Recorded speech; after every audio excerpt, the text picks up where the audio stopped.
Assalamualaikum warahmatullahi wabarakatuh. Salam sehat, sehat Indonesia. Bagaimana kabar Anda? Saya yakin Anda dalam keadaan sehat walafiat. Amin ya robbal alamin. Baik, perkenalkan, nama saya adalah Farid Setio Nugroho, SKM MKes. Saya adalah dosen di program studi Kesehatan Masyarakat, Fakultas Kesehatan Masyarakat dan Ilmu Kesehatan, Universitas Veteran Bangun Nusantara, Sukoharjo. Sebagai dosen, kita diwajibkan untuk melaksanakan tridharma, yaitu pengajaran, kemudian penelitian, dan juga pengabdian kepada masyarakat.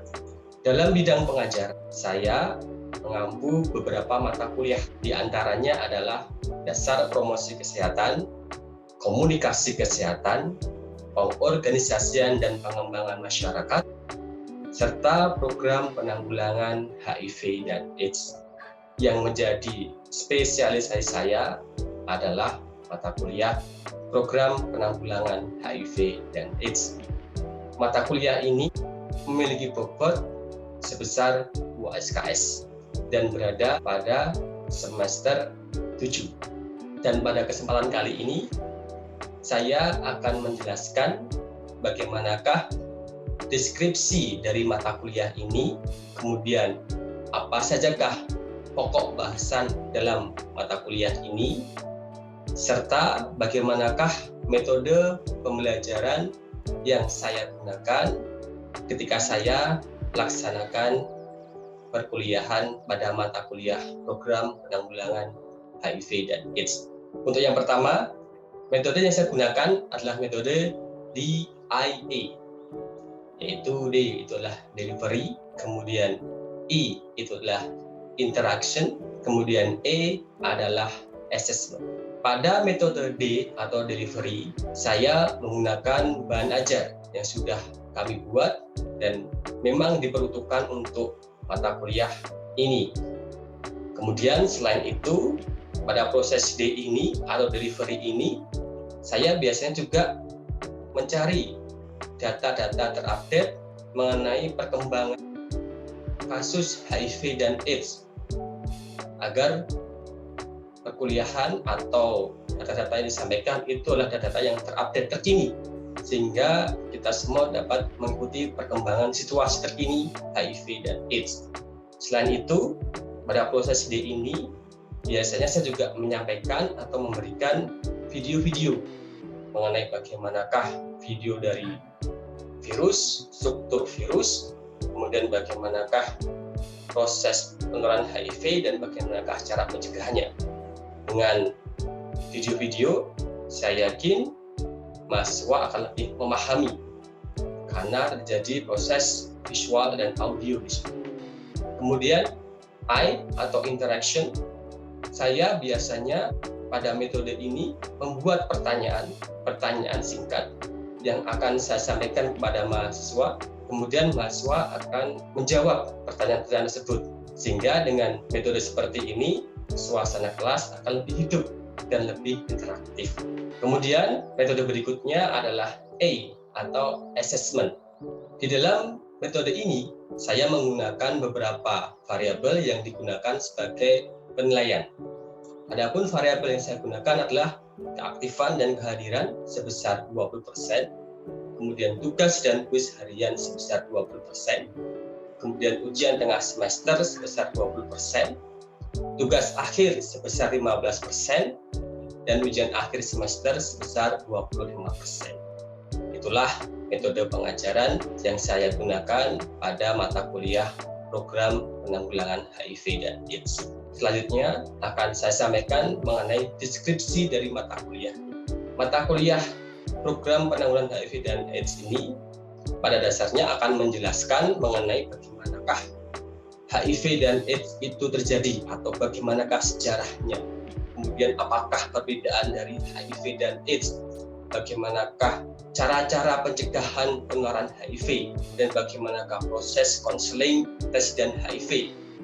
Apa itu ODA, apa itu OHIDA, apa itu infeksi oportunistik, kemudian bagaimanakah pencegahan melalui transmisi seksual, kemudian pencegahan pada penasun atau pengguna narkoba suntik, kemudian bagaimanakah pencegahan dari ibu yang positif kepada bayinya, kemudian bagaimanakah terjadinya stigma dan diskriminasi pada ODA dan OHIDA, kemudian bagaimanakah faktor-faktor yang mempengaruhi terjadinya HIV dan AIDS ini, serta bagaimanakah kewaspadaan, perawatan berkelanjutan, dan bagaimanakah manajemen program HIV dan AIDS ini. Baik, itu tadi adalah deskripsi mata kuliah. Kemudian untuk pokok bahasanya, itu nanti akan disampaikan bagaimanakah perbedaan HIV dan AIDS. Itu yang pertama. Kedua adalah pencegahan penularan HIV, ketiga adalah konseling dan tes HIV, keempat adalah ODA dan OHIDA, kelima adalah IO atau infeksi oportunistik,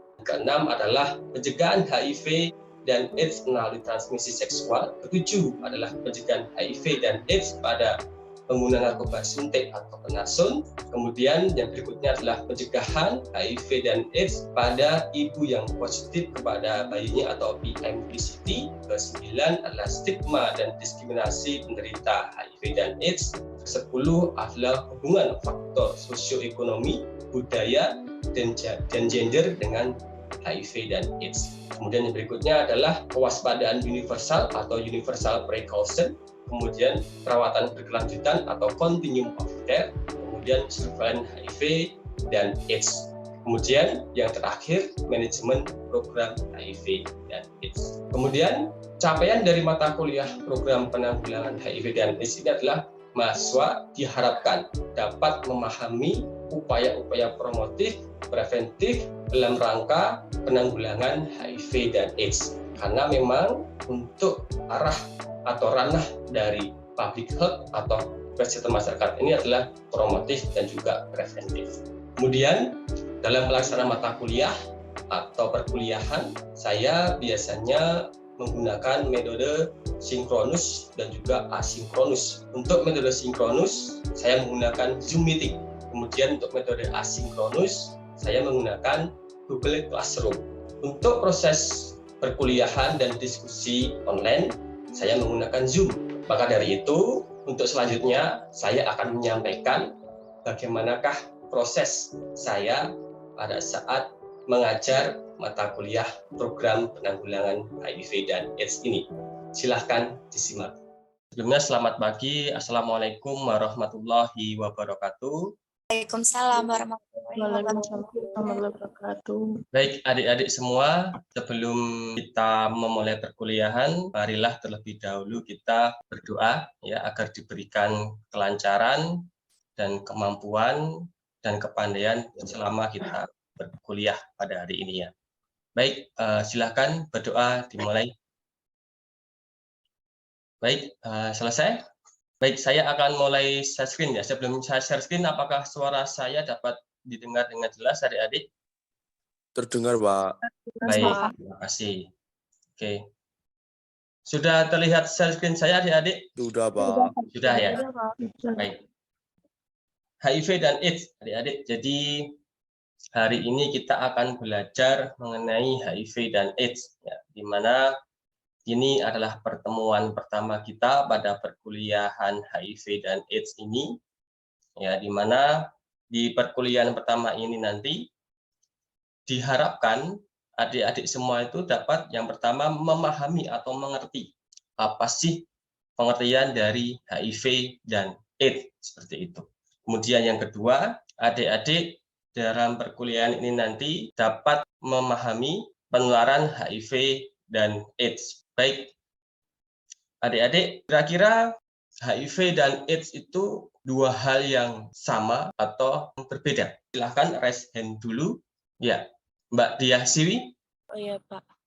Sebelumnya mohon maaf kalau misalnya salah. Sepengertian saya, kalau HIV dan AIDS itu berbeda. Nah, HIV itu virusnya, AIDS ini penyakit yang diakibatkan oleh virus yang HIV ini tadi. Oh, begitu, Pak. Luar biasa sekali tadi jawaban dari Mbak Diah Siwi. Mungkin ada adik-adik yang ingin menambahkan atau mungkin ada mengkoreksi? Menambah sedikit, Pak. Boleh, siapa ini? Mas Ibnu, silakan Mas Ibnu. Ya, mungkin Ya, sambil off cam biar bisa lebih menarik saya semuanya. juga. Oke, silahkan. On cam ya. Baik, baik Kak. Mohon maaf saya off cam karena kan jaringan. Oke, silahkan Izin Mas Ibnu. menjawab. Apa yang ingin disampaikan Mas Ibnu? Lanjut. HIV menurut saya itu sebuah virus yang menyerang kekebalan tubuh manusia. Oke. Sementara AIDS itu sebuah kondisi akibat infeksi dari virus HIV tersebut. Oh, baik. Begitu. Ya, luar biasa sekali Mas Ibnu ya. Jadi HIV itu adalah virusnya dan AIDS itu adalah penyakit yang diakibatkan dari virus HIV ya. Adik-adik tahu ini gambar apa? Itu gambar virus. Virus? Oke, Mbak Dia Siwi. Ada yang lain yang ingin berpendapat? Ini gambar apa adik-adik? Yang lain bisa berpendapat? Kalau Mbak Devita, menurut Mbak Devita ini gambar apa Mbak? Gambar virus, Pak. Virus ya? Dari Mbak Dia Siwi dan Devita ini adalah gambar virus ya. Jadi jawaban yang benar sekali ya. Ini adalah gambar virus. Adik-adik, ini adalah data mengenai infeksi ya.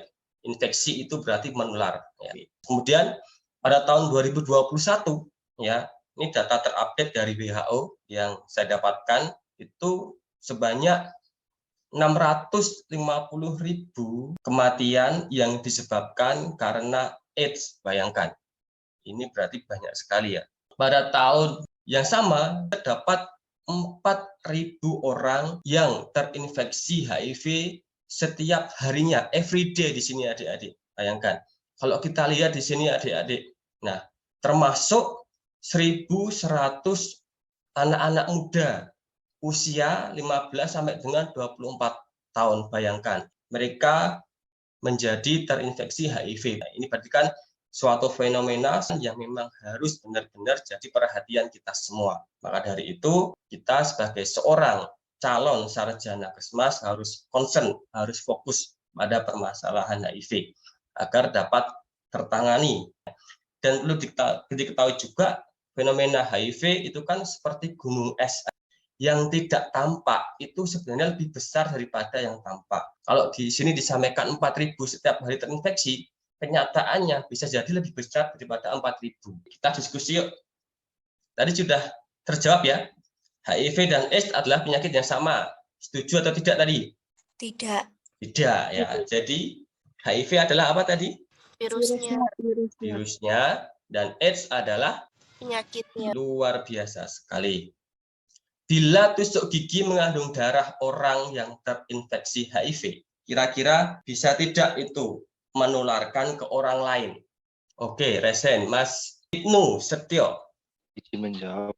Silakan. Tusuk gigi mengandung darah HIV bisakah menular ke orang lain? Mungkin berpotensi ya Pak ya, apabila tusuk giginya tersebut digunakan kembali untuk membersihkan gigi.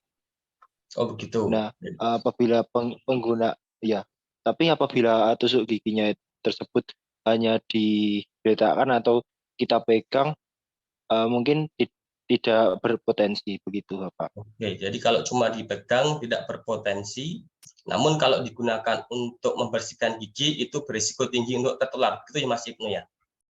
Benar, Bapak. Oke. Ada lagi yang ingin menyampaikan pendapatnya, Mbak Dia Siwi? Bagaimana Mbak Dia Siwi? Pendapatnya bagaimana ini? Oke, kalau ini kan sempat ini ya Pak, sempat viral gitu Betul, beberapa tahun. betul. Ya. Nah, jadi ini ya kalau misalnya kita tahu dasar dari virus itu tidak akan bertahan lama hidup kalau keluar dari inangnya. Nah, sedangkan di tusuk gigi itu tidak punya inang, nggak punya sel kehidupan untuk ditempeli sama virus. Jadi ketika dia nanti ditusuk gigi nih, habis mungkin dari penderita HIV, pakai tusuk gigi nih, terus itu diusap. Itu kan kalau misalnya kasus yang dulu itu kan diusap, terus diletakkan lagi nih di tempat makan. Iya, Itu virusnya tidak akan bertahan lama dan langsung akan mati, karena virus itu serapuh itu tanpa ada yang namanya inang. Inang itu tempatnya hidup gitu. Nah, kalau misalnya nggak ada inang, berarti dia cepat rapuh gitu. Nah, kalau misalnya untuk penularan itu menurut saya tidak bisa, karena itu tadi sifat virus itu rapuh tanpa inangnya. Tapi kayak kata itu bukan berpotensi untuk menyebabkan HIV/AIDS, tapi mungkin berpotensi, astaga kaget, sorry, maaf Pak, berpotensi itu untuk penyakit yang lain gitu, mungkin infeksi apa gitu Pak. Luar biasa sekali jawaban Mbak Diah Siwi ini ya. Jadi benar kedua-duanya. Nanti kita lihat ada syarat-syarat tertentu bagaimanakah virus itu dapat menularkan ya. Nah, ini sekarang yang ketiga. Apakah gigitan nyamuk, misalnya ada nyamuk menghisap darah penderita HIV, kemudian nyamuk itu terbang, kemudian menghisap darah orang lain yang sehat, itu apakah dapat menularkan HIV? Ayo, bagaimana? Ada yang tahu? Coba Mbak Dila Resti. Sepengetahuan saya, Pak, Ya. kalau virus itu tidak bisa berkembang biak atau tidak bisa bertahan hidup di serangga. Jadi kecil kemungkinan kalau nyamuk itu bisa menularkan virus HIV. Oke, bagus sekali, luar biasa. Kalau Mbak Hesti setuju tidak dengan pendapat Mbak Dila tadi? Setuju, Bapak. Oke, mantap. Sekarang kalau berenang bersama bagaimana? Kalau menurut saya itu tidak, Pak. Kenapa? Coba. Karena tidak ada yang disalurkan gitu. Kayak tadi kan misalkan tusuk gigi kan itu ada darahnya. Bisa berpotensi kalau dipakai lagi bisa berpotensi kan Pak. Tapi kalau berenang itu kan tidak ada kayak perantaranya gitu Pak. Oke, baik. Luar biasa Mbak Nurul jawabannya. Kemudian mohon maaf, ciuman, cipika, cipiki itu dapat tidak menularkan HIV? Menurut saya belum bisa menyebar Pak. Untuk untuk ciuman atau belum, karena belum tentu kalau ciuman itu kalau cuman pakai air liur itu belum tentu langsung terkena HIV gitu loh Pak. Menurut saya gitu Pak. Oke. Berarti cipika juga tidak ya? Soalnya kekebalan tubuhnya beda-beda. Oke. Juga. Kira-kira di dalam, mohon maaf, air liur itu ada virus tidak ya, HIV? Ada. Kemungkinan ada, tapi kalau terkena kulit itu besar kemungkinan ya tidak bisa menularkan, Pak. Oke, gitu, mantap jawabannya semua. Oke deh. Nanti kita bahas jawabannya ya di slide-slide berikutnya untuk menjawab. Nah, adik-adik ini sudah paham semua ya definisinya, bahwasanya HIV itu adalah kepanjangannya Human Immunodeficiency Virus, yaitu virus yang menyerang sistem kekebalan tubuh manusia. Jadi yang diserang virus ini itu adalah kekebalan tubuh manusia. Jadi virus itu spesifik, adik-adik. Semua virus spesifik. Kalau COVID ya spesifik pada ini, di bagian pernafasan gitu ya. Sehingga yang diserang adalah paru-paru seperti itu ya. Kemudian kalau HIV dia yang diserang adalah sel T. Sel T ini dia adalah penghasil dari sistem kekebalan tubuh. Maka ketika sistem kekebalan tubuh itu diserang oleh virus HIV, maka orang itu akan rapuh. Kemudian karena mudah terserang oleh penyakit, maka akan timbul atau mengakibatkan HIV seperti itu. Dan virus HIV itu terdapat pada cairan tubuh manusia. Kemudian AIDS ini adalah suatu keadaan, ya, kumpulan sindrom atau gejala yang terjadi sebagai akibat melemahnya atau rusaknya sistem kekebalan tubuh yang diakibatkan oleh HIV. Baik, sampai di sini jelas ya untuk perbedaannya HIV dan AIDS? Jelas Pak. Oke, sip. Kemudian adik-adik, bagaimanakah cara HIV menular? Oke, ini ada video, silahkan disaksikan ya. How is HIV transmitted? HIV is present in the blood, breast milk, and the semen, vaginal fluids of infected people. The virus can only be passed on to another person if these fluids get into his or her body. The ways HIV can be transmitted are sex without a condom, sharing infected needles, syringes, or other injecting drug equipment from an HIV-positive mother to her baby during pregnancy. Baik, adik-adik, tadi itu adalah video mengenai HIV. Ya, jadi HIV itu dia dapat menular melalui apa tadi? Air susu ibu, Air darah, ya, oke. dan air mati. Air susu ibu, darah, kemudian Jarum Air suntik. oke, cairan semen ya. Kemudian The ways HIV bagaimanakah can be cara HIV menular? sex without a condom, Dengan sharing cara apa ini? infected needles, syringes, or other injecting drug equipment from an HIV positive mother to her Jarum baby during suntik Oke, jarum sama suntik, seks seks tanpa Menggunakan pengaman. pengaman. Baik, kemudian kalau dari ibu ke anak, lewat apa tadi di depan? Air susu ibu. Oke, mantap sekali. birth Okay. or breastfeeding. But HIV cannot be Nah, passed on tidak menular lewat touching, kissing, spitting, coughing or sneezing, berpegangan, toilet seats, batuk, swimming ya, pools, or shared penggunaan facilities. toilet yang sama, berenang bersama, And it menggunakan alat cannot makan be yang passed sama. on by insects like mosquitoes. Mosquito, No nyamuk. ifs, no buts, no maybes. Berarti tadi sudah terjawab ya pertanyaan di atas tadi ya? Oke. Sudah. Oke. Baik adik-adik, pada prinsipnya ada 4 prinsip yang harus dipahami agar virus itu dapat menular atau menginfeksi. Ya. Pertama harus ada exit. Prinsip yang pertama adalah exit. Exit itu artinya apa? Jalan keluar. Ya. Jalan keluar virus. Nah, kalau HIV berarti exitnya dari mana? Ya, mohon maaf tadi ya dari apa namanya? Dari cairan sperma, cairan vagina, kemudian dari air susu ibu, seperti itu nih. Itu exitnya dari situ. Kemudian setelah keluar dari exit tadi itu maka virus itu syarat yang kedua, prinsip yang kedua harus mampu survival, harus mampu bertahan hidup di luar tubuh host atau inang. Tadi seperti yang disampaikan Mbak Diah tadi ya, dia harus mampu bertahan hidup di luar tubuh inang atau hostnya. Nah, siapakah host inangnya HIV itu siapa? Jadi host atau inangnya HIV itu adalah manusia. Nah, kita ini host atau inangnya HIV ya, gitu ya. Jadi virus itu spesifik, dia mampu hidup hanya pada manusia dan tidak dapat hidup pada nyamuk seperti itu ya. Kemudian prinsip yang berikutnya adalah sufficient atau jumlahnya harus cukup ya.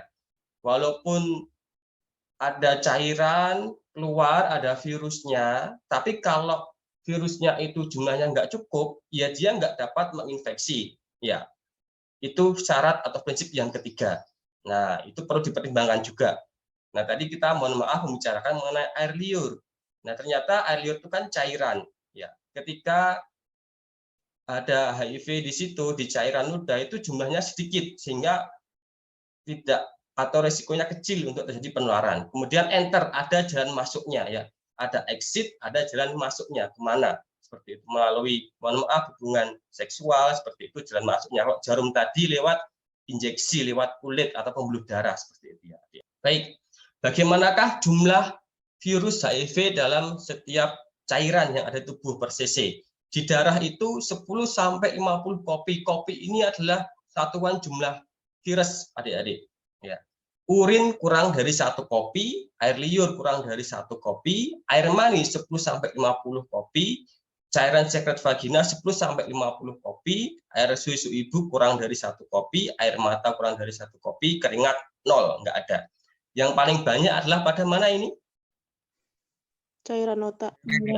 Cairan otak paling banyak ya. Itu, tapi di sini juga darah, air mani, semen itu juga banyak, sehingga kalau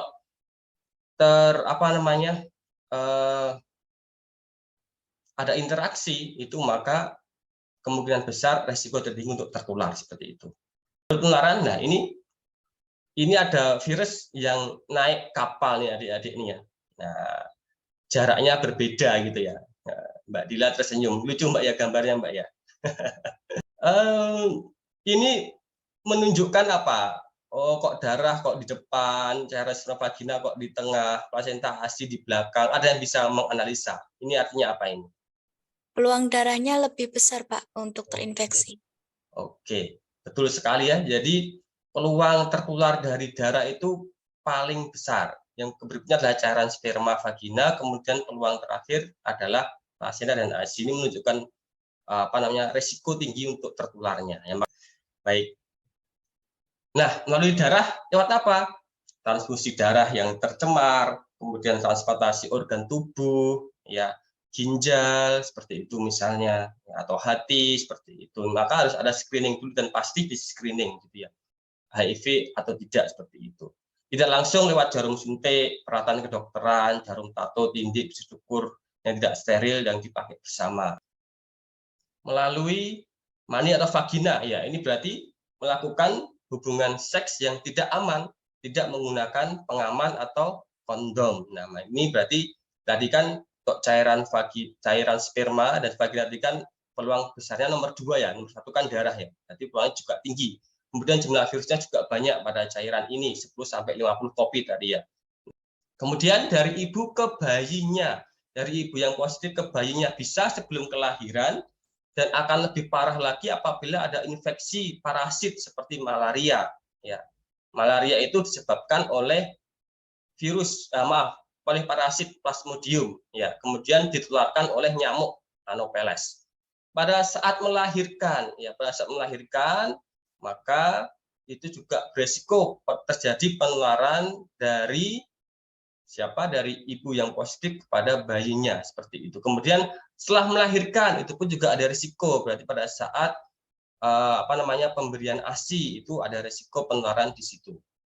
Dan HIV tidak menular melalui air mata, air ludah, keringat, kemudian air seni atau kencing ya. Maka tadi ketika berenang tadi ya tidak mungkin tertular seperti itu ya. Kemudian tidak menular melalui kehidupan sosial, hidup serumah dengan ODA. Tahu ODA adik ya? ODA itu adalah orang dengan HIV dan AIDS atau orang yang terinfeksi. Hidup serumah dengan ODA, bertetangga dengan ODA, bermasyarakat dengan ODA, satu tempat sekolah dengan ODA, satu tempat pekerjaan dengan ODA, bersalaman, bersinggungan, cipika-cipiki itu pun tidak akan kita tertular seperti itu ya. Yakin tidak adik-adik? Tidak akan tertular. Yakin tidak ini? Oke, mantap. Jadi dari penjelasan tadi ya, saya ulang kembali. HIV dan AIDS adalah 2 penyakit yang sama. Salah. Oke, betul sekali. Bila tusuk gigi mengandung darah HIV, bisakah menularkan ke orang lain?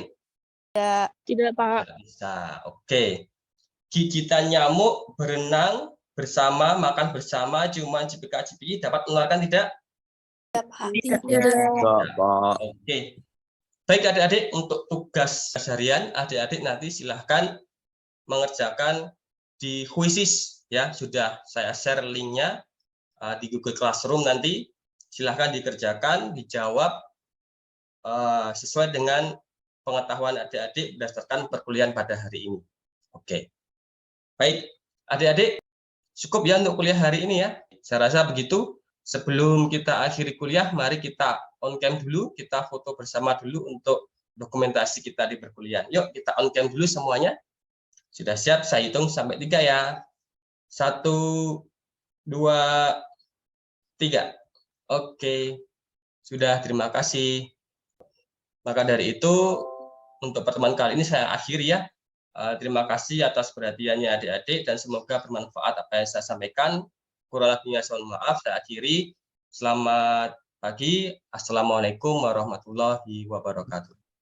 Waalaikumsalam warahmatullahi wabarakatuh. Ya, sama-sama.